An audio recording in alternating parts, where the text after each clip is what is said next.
Wiele artykułów, które piszę, powstaje z myślą o tym, by zachęcić czytelnika do spojrzenia na coś z innej perspektywy i podjęcia kulturalnej dyskusji.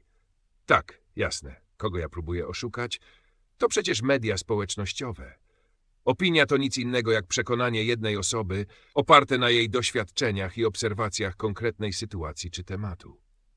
Sztuki walki, a w szczególności karate, to ocean sprzecznych opinii.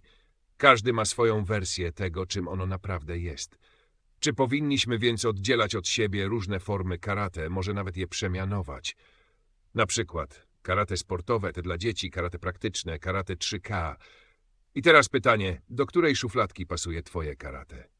Moim zdaniem, tak, powinniśmy rozróżniać. Zwłaszcza wtedy, gdy rozmawiamy o tym, co faktycznie ćwiczymy albo nauczamy. Dlaczego? Bo karate dzisiaj nie jest w stanie spełnić wszystkich oczekiwań naraz.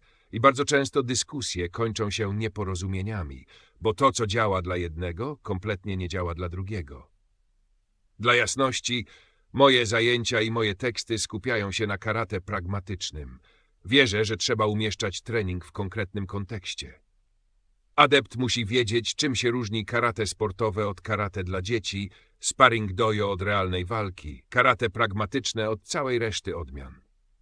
Problem polega na tym, że wielu ludzi kompletnie nie rozumie różnic, a część w ogóle nie chce zrozumieć, wystarcza im to, co już znają. I nie mam z tym problemu. Jeśli chcesz trenować do sparingów, do zawodów sportowych albo dla frajdy, świetnie. To może dać masę satysfakcji. Ale bądź świadomy różnic i trenuj oraz komentuj adekwatnie do kontekstu. Nie istnieje uniwersalny model nauki. Jeśli twoja metoda ci odpowiada, trzymaj się jej. Ale pamiętaj, każda metoda ma swoje granice. A żeby naprawdę zgłębić temat, musisz je dostrzec i świadomie wybrać odpowiednie podejście. Przykład? Oto kilka komentarzy, które dostałem pod ostatnim artykułem. Włos mi się zjeżył na karku. To podstawowe ćwiczenie dla początkujących. Nie ma być skuteczne. Ucz ich, co chcesz, ważne, żeby doszli do shodan. Wtedy dopiero zaczyna się prawdziwa nauka. Cofnął się, żeby uniknąć ataku i dać przeciwnikowi czas na zmianę zdania.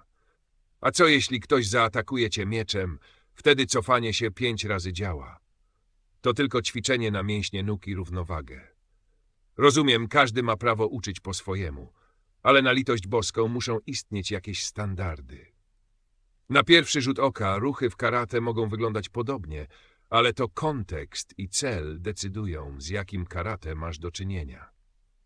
Dopiero gdy to zrozumiesz, przestajesz patrzeć tylko na ruch i zaczynasz dostrzegać prawdziwe znaczenie technik i ich zastosowania. Karate daje ogromne korzyści, ale niektóre podejścia szkoleniowe to droga donikąd. Bagatelizowanie podstawowych technik to nie ma być skuteczne, to tylko na nogi. Albo przedkładanie stopni nad realne umiejętności to zwykłe podcinanie skrzydeł całej dyscyplinie. Bo chyba nikt nie zaprzeczy, że głównym celem karate jest to, by adept umiał się skutecznie bronić.